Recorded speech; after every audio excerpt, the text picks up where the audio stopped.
Welcome to the Road to Memory Improvement, a 6-week series on the basics of building a better brain. I'm your host, Dr. Michael Trayford, and I'll be your guide and teacher on this unique experience. I'm a board-certified chiropractic neurologist as well as founder and director of innovation at Apex Brain Centers in Asheville, North Carolina. Before we get going, I'd like to give you a bit of a background as well as some housekeeping details just to orient you to the nature and format of this particular seminar series. So I've been in practice a bit over 17 years in the area of functional neurology and have had the unique experience in working with countless individuals dealing with memory and cognitive decline, as well as brain injuries, and others looking to elevate their level of human performance through peak performance training in the area of athletics, academics, the arts, etc. So this has really prepared me to do this type of education, which I do in many different types of settings these days, to small audiences, in office, one-on-one, in a clinical nature, as well as delivering the message to larger audiences through organizations like the Osher Lifelong Learning Institute here at the University of North Carolina at Asheville and other organizations that are seeking this type of information.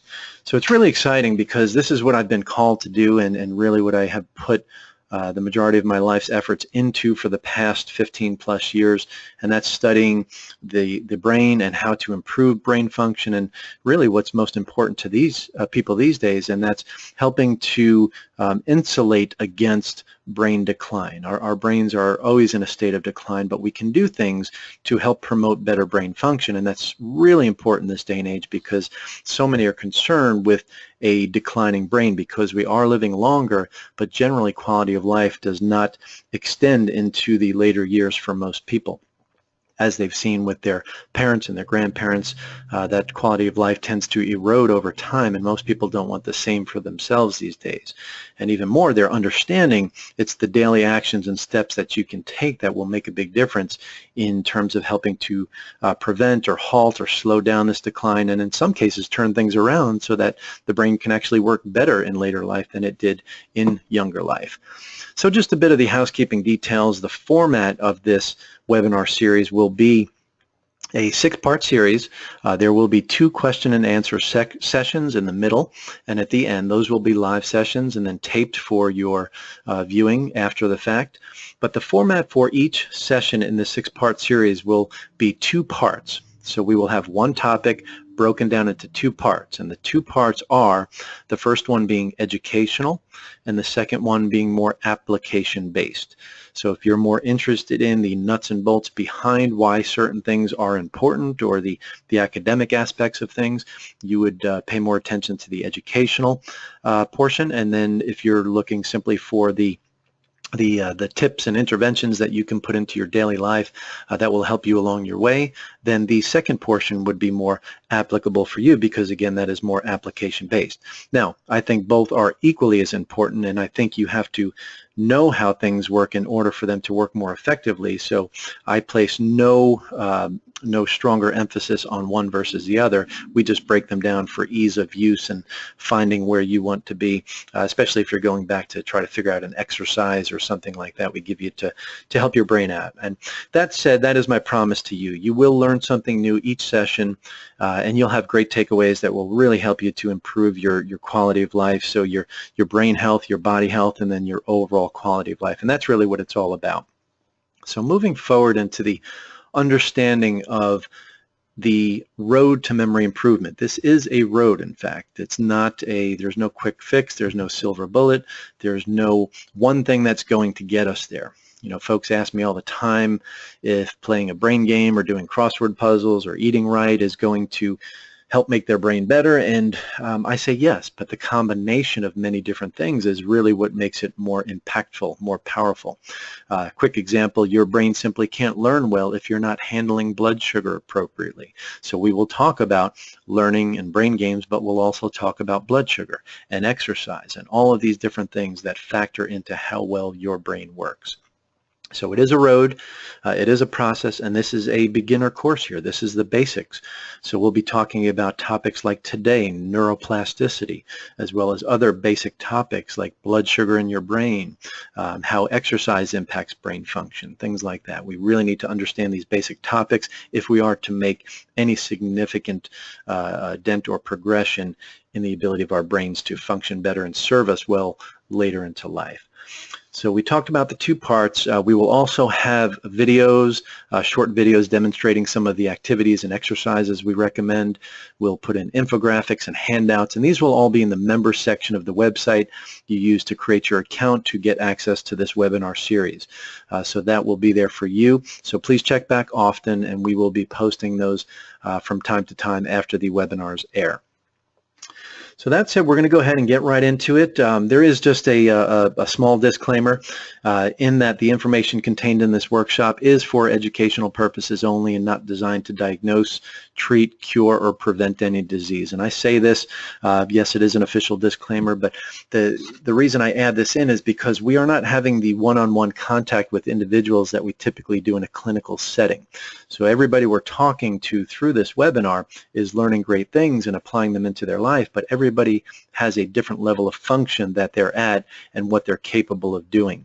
And also, too, we are simply not able to do examinations on everyone and gain history information and do all kinds of testing to really find out what the problem is with each individual. So this is educational based. This is to help you understand your brain and your body better. And this is designed to give you information that you can put into your daily life that will help you along your path, no matter whether you're perfectly healthy with no conditions or whether you're dealing with mild cognitive impairment or early stage dementia or if you've had a brain injury.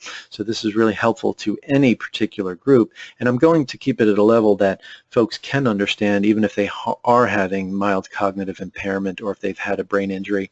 And the good thing is it's on webinar, so you can go back and look at it over and over and over again if you are having trouble digesting some of the information. And we always take we always take feedback from people, and you can write in any questions or concerns you have, and we'll have the question and answer session to hopefully eliminate any concerns or challenges you might be having going through this learning process. So we want it to be effective for everyone, and we're basing this on the way I've done things through other types of education, whether it be at the university level, in clinic, or otherwise. So here we go. So we're going to go ahead and get right into it. And today's session, session number 1, part 1 here is neuroplasticity. So this is a word that used to scare people away, but most people understand what this word means now. It has to do with changing your brain. Most people will throw their hands up and say, you know, brain changing, changing your brain, things like that. So yes, your brain can change. We know this. We're going to give you a little background information to help you understand why this is the case, but your brain can in fact change. So this is super important to know, particularly if you want to push your brain the right direction and build a better brain. So this is some baseline information that we will go through with you. And I always start by asking people the question. So I want you to think to yourselves, and you can even provide us some of this information in the feedback sessions, because we've, when we think we've heard it all, somebody comes at us with something that we haven't thought about or that we haven't heard. So the big question to you is, what is most important in your life? That's really what this is all about. We need to understand when we're trying to make our brain work better or, exercise or do different things, what's the end goal? What's the purpose? Why are we doing these things? And we've heard it all. So I'm going to go ahead and fast forward to the next slide.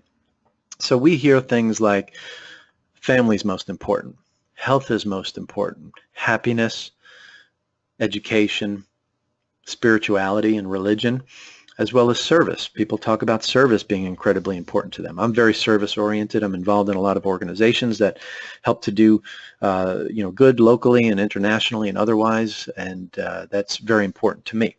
So when it comes to what's most important, we can't tell people what is most important to them. What I suggest is that you can't have any of this. You can't have good health. You can't have good family relationships, happiness, education, appreciation of spirituality, and you can't give good service if in fact your brain is not serving you at a high enough level. So when I look at this, I really feel that the brain is most important, and brain health is most important, because when we lose it, or when it starts to decline, it does not serve us well, and we cannot appreciate those things. This is what we hear from people coming in that have cognitive decline and brain injury and things like that. Their relationships are deteriorating. They can't perform their job functions anymore. They can't, they can't do what it is they want to do. They can't play golf. We've heard people say, golf is most important to them, and I always laugh at that. But usually it's a male saying it when the wife is not in the room, usually for a laugh or two. But for some people, golf is the most important thing in their life, and you can't do these types of things if your brain is not working well. So that leads me to this slide. This is one of my favorite quotes of all time, and it was written by the father of modern neuroscience, that meaning this was one of the first individuals to look through a microscope and see nerve cells connecting with one another, and very different from prior neuroscience, where it was more palpating the head and the skull. They would feel around and they would determine or try to determine what was going on in the brain based on what they could see from the outside. So Santiago Ramon y Cajal was a bright person, and this was back in the day when it was completely thought that brain abilities, brain capacity was completely hardwired. So he had this statement, and my apologies for the the gender specificity here, and when it says every man, we'll substitute every person. So every person can, if they so desire, become the sculptor of their own brain. So this was written a long time ago, and it was he was a Spaniard, and there were some aspects of it being a male-dominated society, so that's why it was written that way back in the day. But every person can, if they so desire, become the sculptor of their own brain. The significance of this was that it was written well before, a century before, these understandings really took center stage, that we knew we could change our brain function. So this is the plaque that hangs up in my office, and just lets people know, and usually people coming in already know that they can change their function, but this really reinforces it and lets people know that we are in control of our brains. So with that, neuroplasticity, what is it? So what is it? Neuroplasticity is your brain's ability to change and grow based on the environment in which it is kept. So there's a lot of things in your environment and a lot of things that influence brain function, but most importantly, it's your brain's ability to change and grow. So nerve connections can and will be altered by different types of stimulation. So stimulation from the environment, as well as behavioral and chemical changes. So you have all of these different things that can input from the environment, like sight and sound and smell and taste and so on. And these things will all impact the brain and force the brain to make certain responses. Behaviorally, if somebody has anxiety, that changes the way their brain works so that they have more anxiety and panic attacks. Chemical changes. When people take medications or they're exposed to certain molds and things like that, their brains will change based on that chemical input. So the brain's ability to change is for better or for worse. And this is really important, because this is a lot of why neuroplasticity was coming around and coming into its own, because of the negative aspects of neuroplasticity. There was, people are familiar with the phantom limb pain. So somebody could have a leg amputated due to something like diabetes. So they had diabetic ulcers and damage to blood vessels and nerves in the leg, to the point where they couldn't heal anymore and the leg had to be amputated. Well, what happens long after that leg is amputated, people can still feel pain and itching and all kinds of sensations in a limb that's no longer there.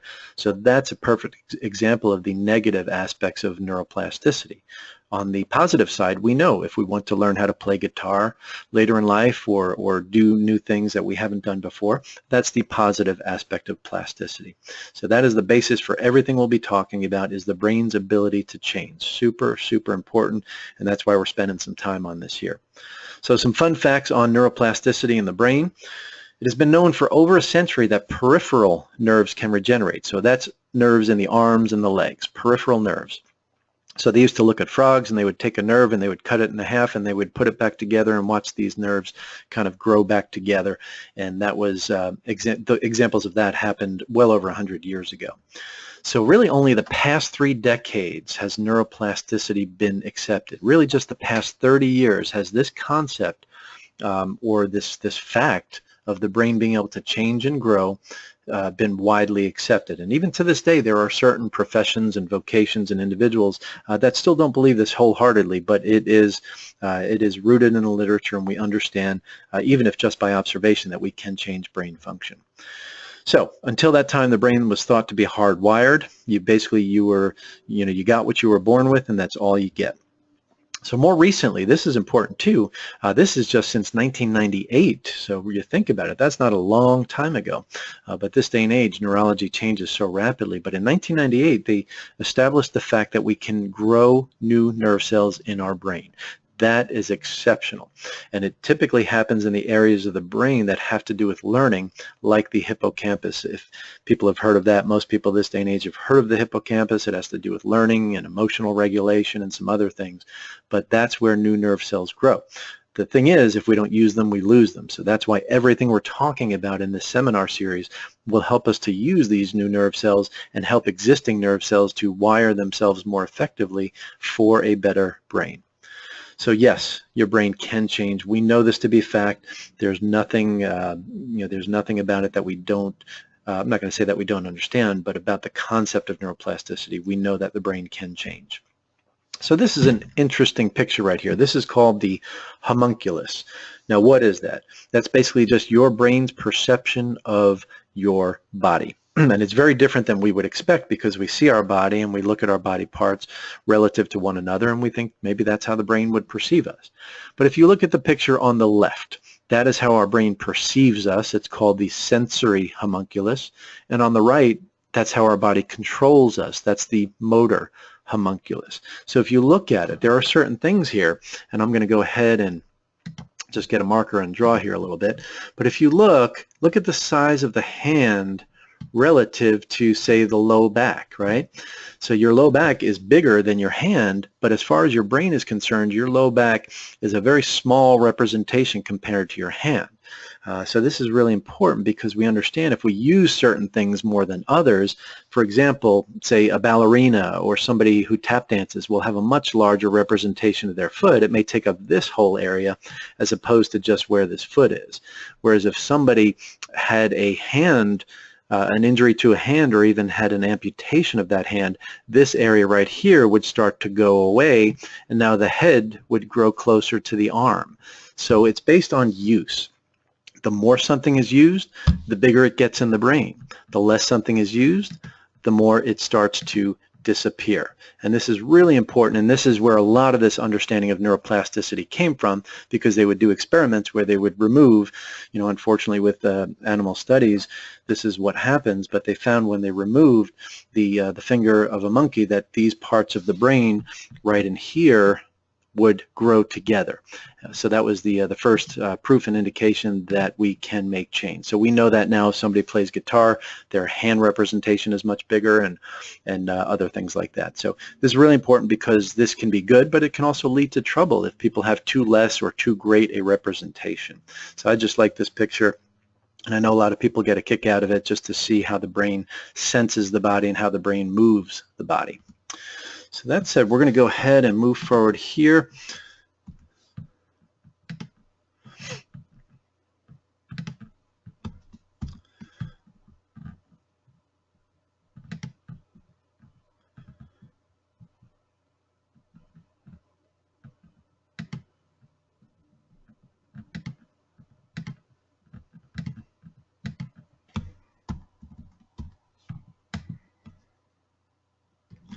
So neurons have two jobs, and this is really important to understand as well. You're going to see this number 2 pop up a few times here. So neurons have two jobs, and their primary jobs are to receive information and to transmit information. They take information from one nerve cell and put it off to the next. So that's pretty much nerves themselves, as well as the brain are in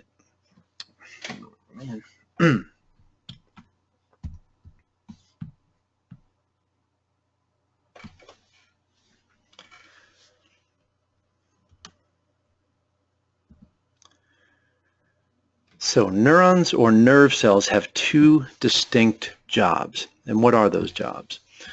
Number 1 is to receive information, and number 2 is to transmit information. So nerves take information from one cell and shift it to the next. The brain itself is a relay station where information goes into the brain, it has to make sense of it, and then information goes out of the brain to cause some type of response, whether it's a physical response, a metabolic or hormonal response, or some type of behavioral response. So receiving and transmitting information is what nerves do. There are 2 requirements for nerve function. Number 1 is fuel. So we're looking at fuel. We have to power the machine or the vehicle, so to speak, and the vehicle being the brain. The organ needs fuel. So in this case, the brain really thrives on oxygen and sugar, or glucose. In the most simplest sense, glucose is what the brain uses. So oxygen and glucose are the most important forms of fuel for the brain. The other aspect of nerve function, or requirement for nerve function or healthy nerve function, is activation or stimulation. We have to stimulate a nerve, and this is what it's all about. If we stimulate nerve pathways in the positive way, then we can build better brains. We can build better brain function, and we can improve capacities like memory and balance and things like that.